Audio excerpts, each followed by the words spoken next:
اولات آزادی جافرین هتا هولر هر نافدار و گرین ev erdu ağa kurdan her tim tedi dilimin ey Kurdistan emin roju şevlet edibim bi peşmerge ya xwe em her dem qewim ji kobani heta qamişlo strenên azadî li her çiyayê te dengê me yê nûrî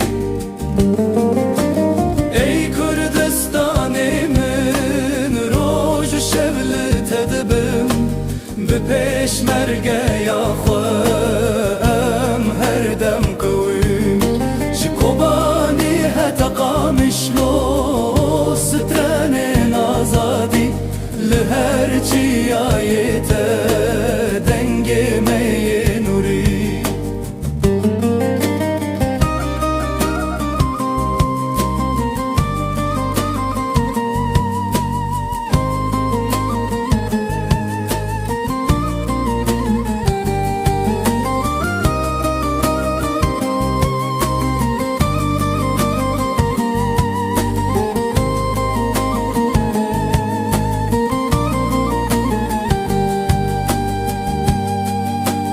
Peşmerge di barane di berfê di acere bi dil û can didin ji bo welatê xwe hersê kaniyê me şîrîn çemê me ximilandî ev ax li ser xwîne bi xwe em zindî bûn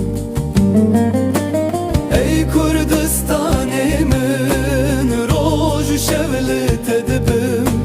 bi pêşmergeya xwe